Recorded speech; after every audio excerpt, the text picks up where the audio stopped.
마태복음 27장 62절부터 66절까지 제가 봉독해 드리겠습니다.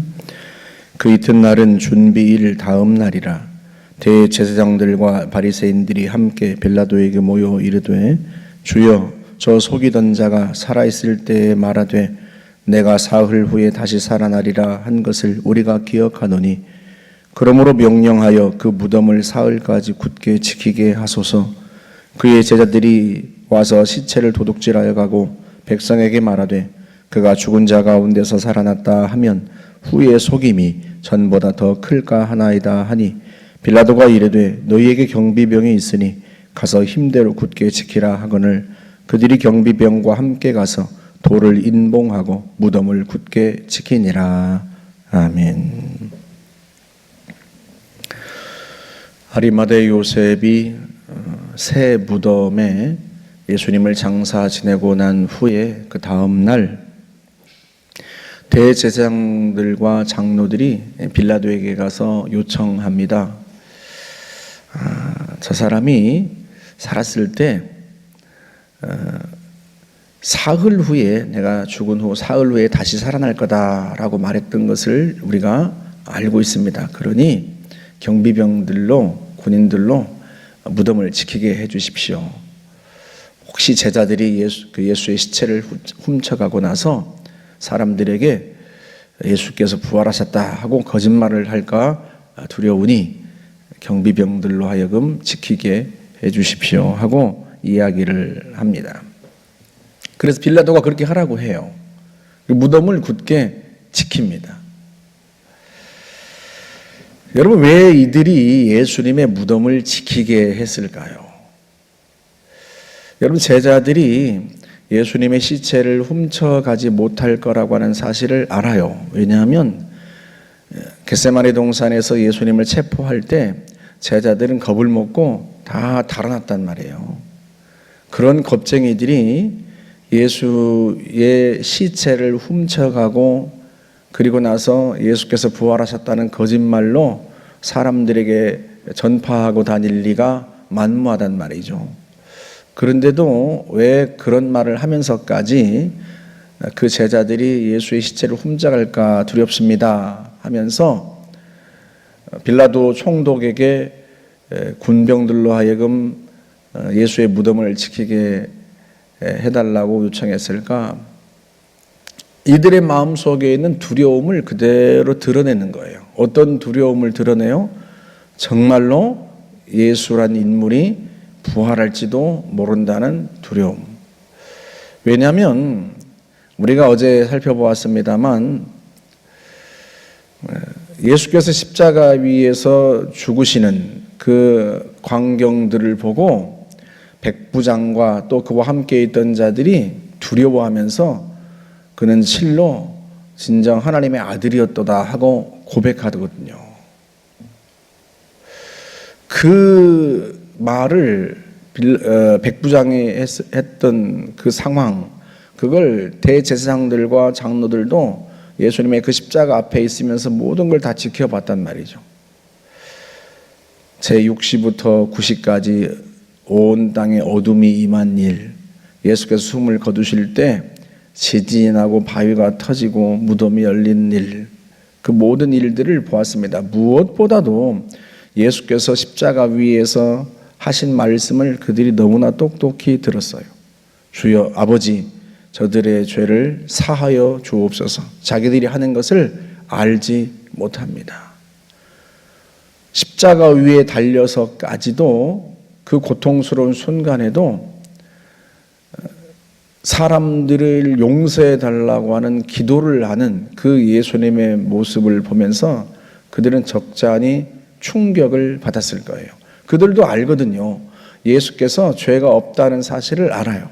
십자가에 못 박힐 만한 죄가 없다는 것을 압니다. 왜? 자기들이 모든 일을 꾸미고 계획했으니까요.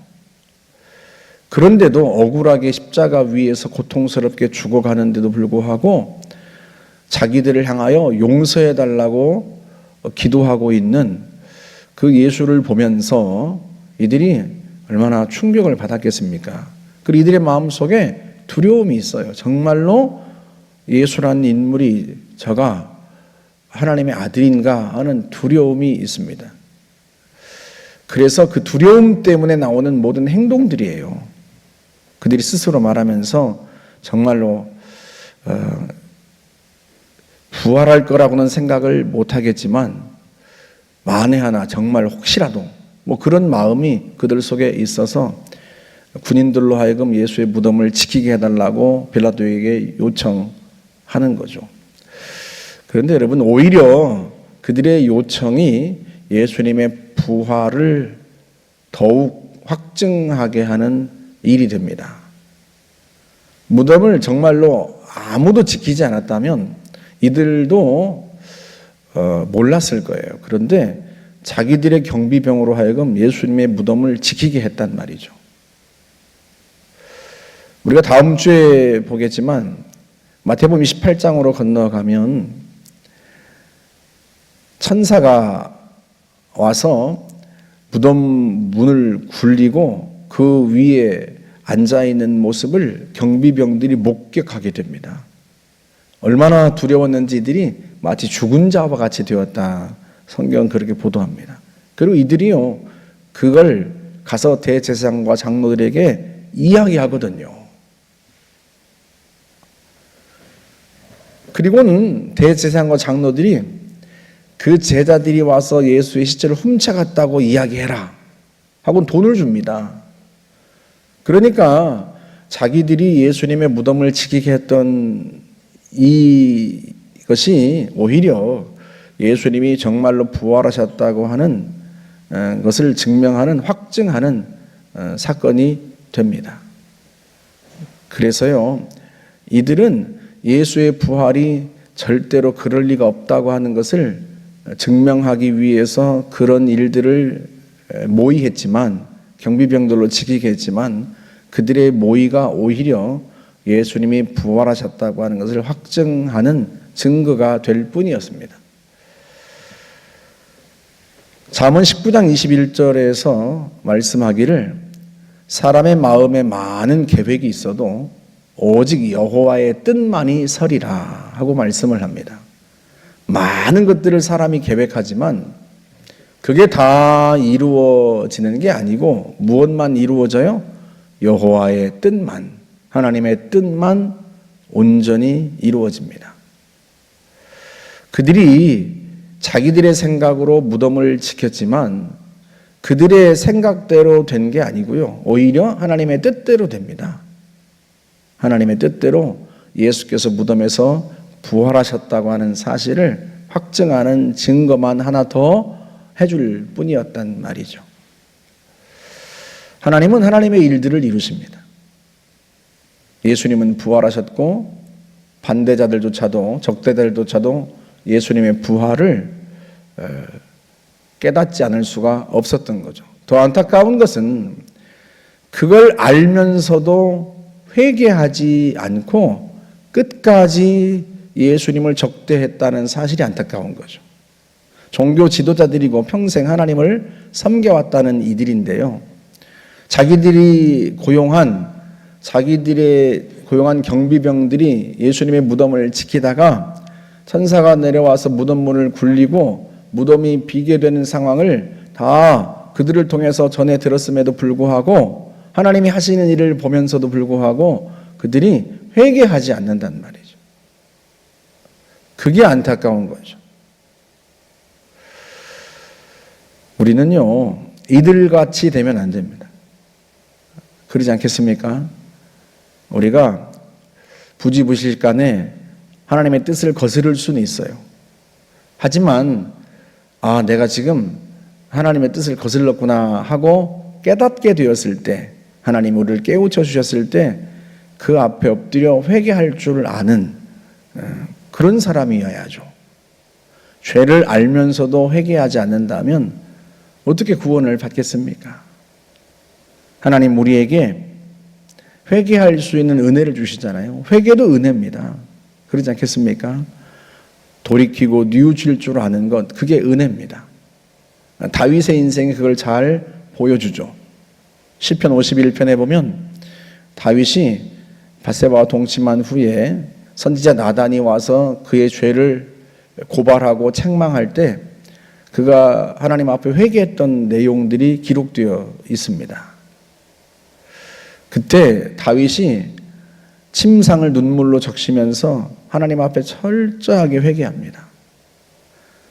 자기가 죄를 범할 때는요, 무엇에 쓰였는지, 자기가 하고 있는 짓이 얼마나 큰 죄인지를 몰랐단 말이죠. 그런데 선지자를 통해서 하나님이 그의 죄를 고발하고 깨우쳐 주시자 그는 철저하게 자기의 죄를 회개합니다. 눈물로 회개를 적시며 하나님 앞에 회개하고요. 하나님 앞에 아버지 주님, 나를 주 앞에서 쫓아내지 마십시오. 주의 성령을 내게서 거두지 마십시오. 내게 정한 마음을 창조하여 주시고 정직한 영을 새롭게 하여 주십시오. 주의 구원의 즐거움을 내게 다시 회복시켜 주십시오. 하나님 앞에 철저히 회개하며 은혜를 구합니다. 하나님이 그를 용서하시고 그를 새롭게 하시는 거예요. 저와 여러분은 우리가 완벽한 사람이 아니기 때문에 말과 행실에서 실수할 수 있고 잘못할 수 있습니다. 하나님의 뜻을 거스를 수 있어요.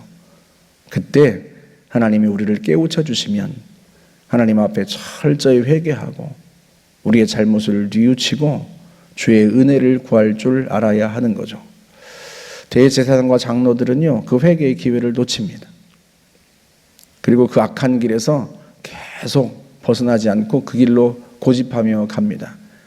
그게 그들의 진짜 악함이죠. 그들의 악한 모의와 행위는 예수님의 부활만 더 확증하고 하나님의 뜻을 더 이루는 데 쓰임받을 뿐이었고요. 그들은 하나님 앞에 회개했어야 한 거죠. 저와 여러분은 주님 앞에 회개할 줄 아는 그런 하나님의 사람들이 되기를 바라고 회개를 통해서 더 거룩함에 나아가고 더 진실함에 나아가는 더 점점 더 성숙해가는 그런 주의 백성 되시기를 주의 이름으로 축복합니다. 함께 기도하겠습니다. 좋으신 하나님 감사합니다. 주님께서 십자가에 죽으셨다 부활하심으로 하나님의 아들이요 참으로 우리의 죄를 짊어지고 속죄의 제물이 되어 주셨음을 증명하여 주시고 알려주시니 참으로 감사합니다. 그 주님 앞에 우리가 회개하고 죄를 용서받아 구원받은 하나님의 백성이 되게 하시오니 참으로 감사하거니와 평생에 주 앞에 정직하고 진실한 삶을 살아갈 수 있도록 인도하여 주시고 점점 더 주께 가까이 나아가는 주의 백성들이 되게 하옵소서. 예수님의 이름으로 기도하옵나이다. 아멘.